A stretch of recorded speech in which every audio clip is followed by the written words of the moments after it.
What's up, YouTube? Some of you guys might find this interesting, some of you guys might find this boring, but I'm gonna disassemble my RDM bullet engine and take it apart. So far, I did took off the CDI module and all that stuff. This was connected to the ground. The ground I actually connected on the stay for the clutch cable because I don't need that. But anyway, I was already taking this apart. And I just thought, hey, might as well record me doing it for you guys to see exactly what you're looking at when you're building one of these or taking it apart, knowing that I do have to rebuild it. It's oily.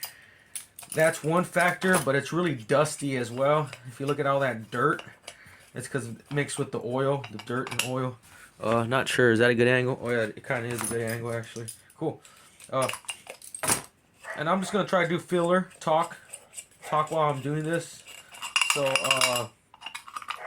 another thing is like I said, the dust and the oil.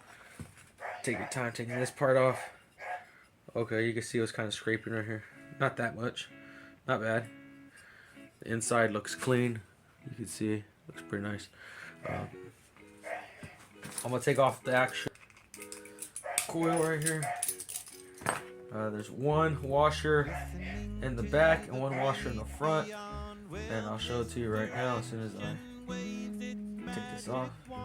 Crap, so just be careful with that. You can see there's a washer in the front and then there's a washer in the back. I'm gonna keep that two washers and put them back on there just because it's better to have them here than get them lost in the...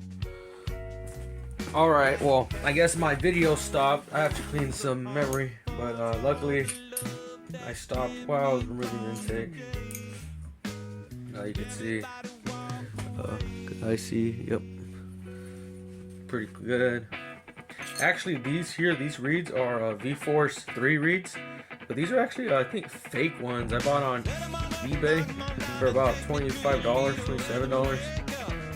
Look at the fiber reed, the carbon fiber reed. Go closer. See it. So you get an idea. This is 8 paddles, so it has 1, 2, 3, 4, 5, 6, 7, 8. 2 in the top, 2 in the inside, another 2 in the inside, another 2 on the bottom. These are here, like I said, these are fake V-Force reeds. They're holding up. Like, no chips, no cracks on the fiber. I'm gonna just double check. Yeah, these look just as good as new. The seal of the fiber, hey, I don't know perfectly the seal mount. Okay, look at this, what I found. Is that metal? I found this inside here. Kind of hard, junky stuff.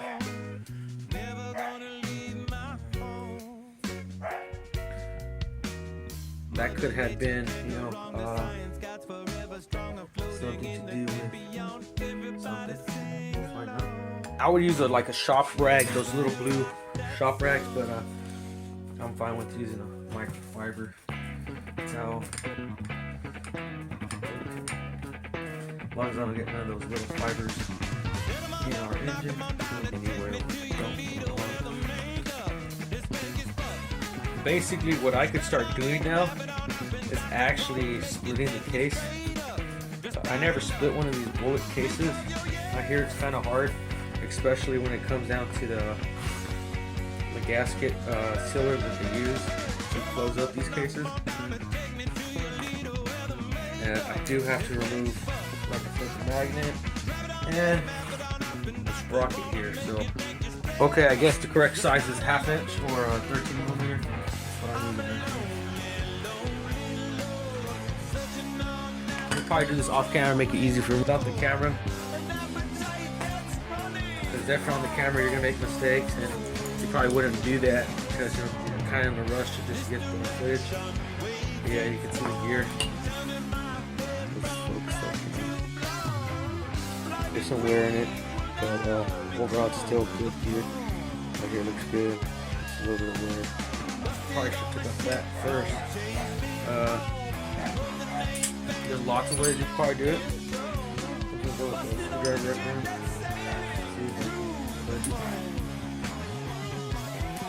Doesn't look like no old hardware would be right there. So this side. It's good to have the right size wrench too when we're working on it. To me, I'm using this. It's just more convenient. I had these for a while. They're actually pretty good. Allen wrenches. And taking this engine apart, it's just like taking apart a China engine. If you've done that one already, this should be just the same thing.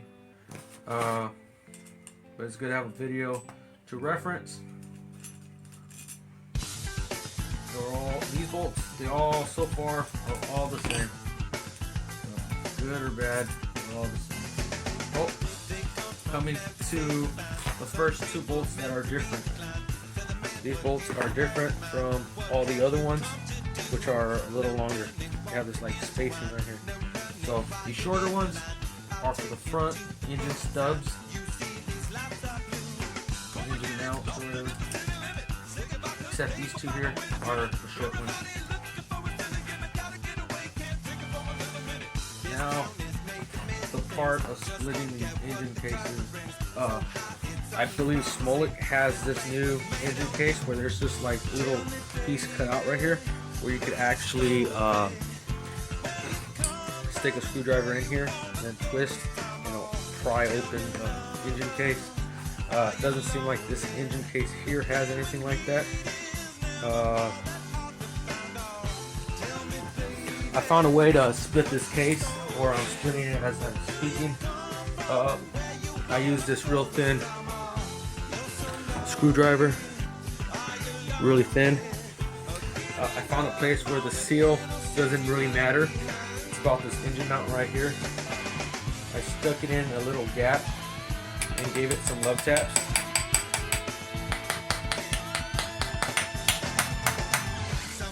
You can definitely see now that there's a bigger split in here. I'm gonna do the rest off camera. So what I did so far was I tapped this a bit more in to get it split open. I tapped a little bit more to get that split open. You can see it's kind of bigger on that side. Smaller screwdriver. Like I said, a little bit here, a little bit here, back and forthing. It's already split in the case. Okay, I just thought I'll show you how I split this case. Besides taking all that, you still have to kind of press out the, I don't know if it's a bearing or something. Just showing you what I did. I made this little rig basically from I just noticed the machine right here. Let's make that. So I'll pop that out. Okay, the bearing is in here. Our bullet case. CNC engine. Like it spins kind of freely, but then it locks up. So I'm definitely gonna have to split this apart. Same thing on here. What I'm gonna do is put the nut here with the washer, and then from this to that, tie it to the sides. Maybe I can show you that. Put some washers and bolts. Press down on this bolt. At one point, I had to actually back out this bolt. By backing it out, gives me more room to push it in. So, yeah, it's cranky as out.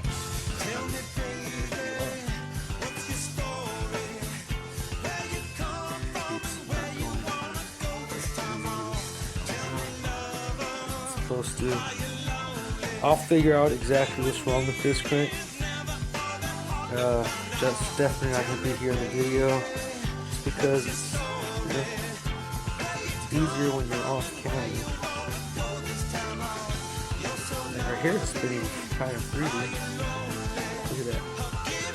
But when you spin it this way, that's when it's locked up. And you don't want that. It's gonna scar up your piston. That's gonna scar up your cylinder.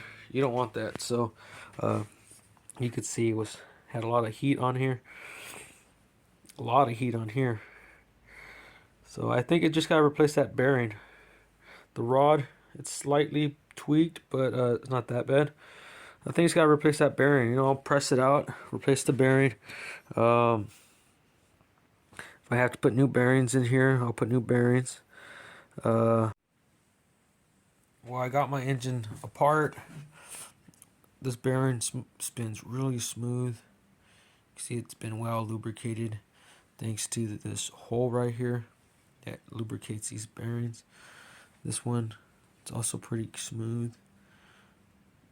This one might have some junk inside. Not too sure you can see, like on the back wall behind the bearing, right in there. It's hard to see, but maybe there's a little junk. What I'm gonna do is just spray them with bearing cleaner or alcohol or something, or something spraying. You know, get up on all these little crevices here. Clean it as best as I could. Grab some grease, slam it in there, and I think those bearings will be okay. There's just no wobble, no play, and I believe these bearings should be better bearings. It should actually be a lot better bearings than your stock China case. Just by seeing how big they are, you could tell. And then this is the rod. I'm also going to clean the bearings. I'm just going to spray it clean as best as I could and then see the damage. In worst case scenario, if I have to split the crank, I'll split the crank. It's a nice little crank, don't you guys agree? But when the rod doesn't spin freely, when it's just frozen, look at that, it's frozen compared to